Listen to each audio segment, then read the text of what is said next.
searching heart, this Jesus,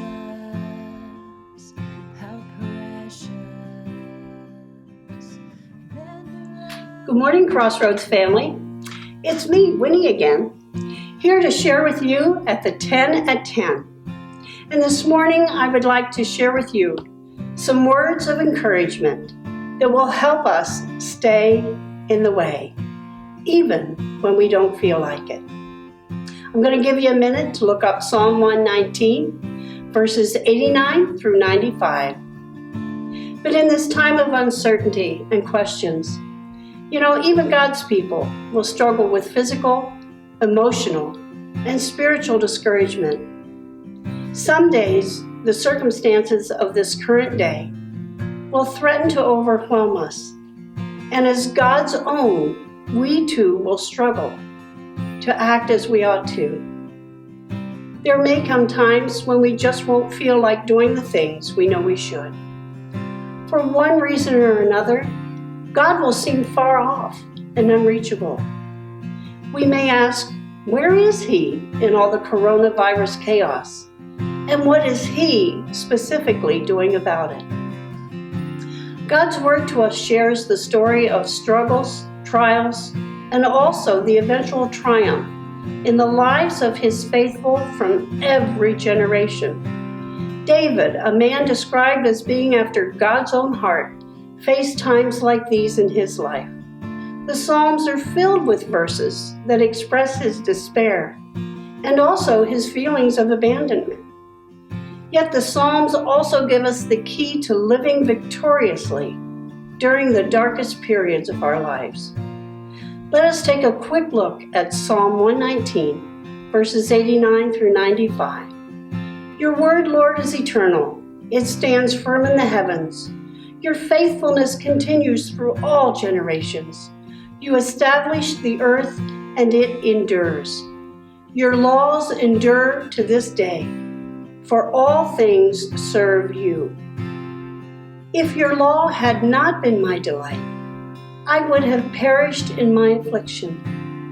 I will never forget your precepts, for by them you have preserved my life. Save me, for I am yours. I have sought out your precepts.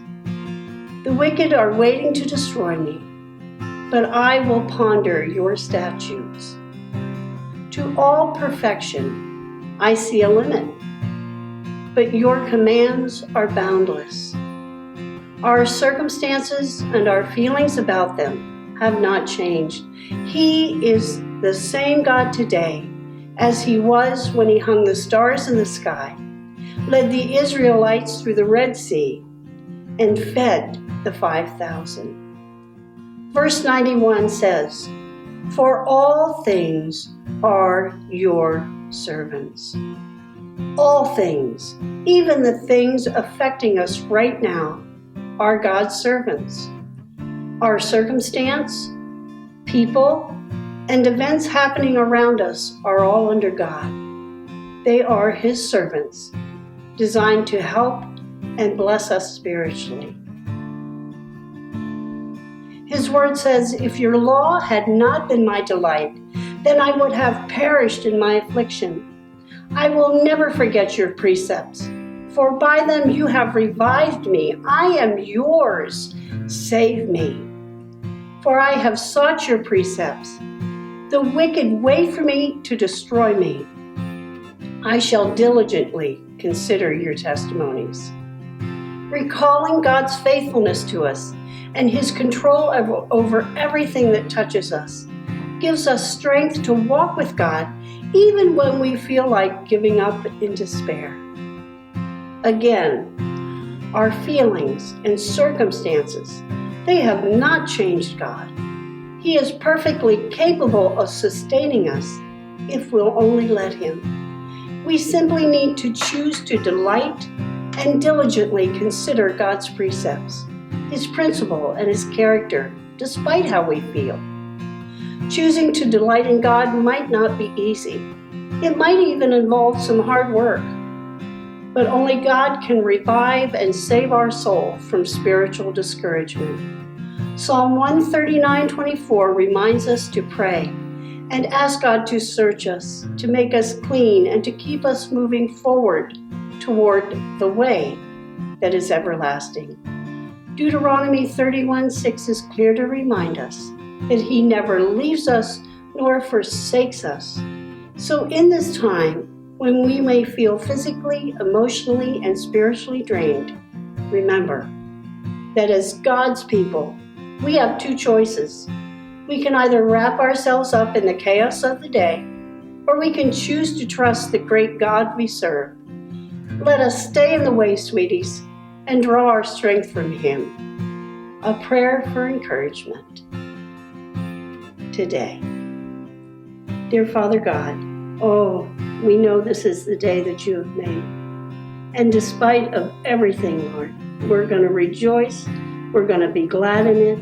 We're going to honor you. We are going to lift you up. We are going to shine for you in the midst of the dark. So, Father God, we ask that you would be with us in all things. Father God, help us to remember that you never leave us nor forsake us. We love you. We thank you. We praise you. We give you this day and all it holds. In Jesus' name, amen. So wonderful, so beautiful, so kind and lovely. Isn't he, beyond compare, treasure rich and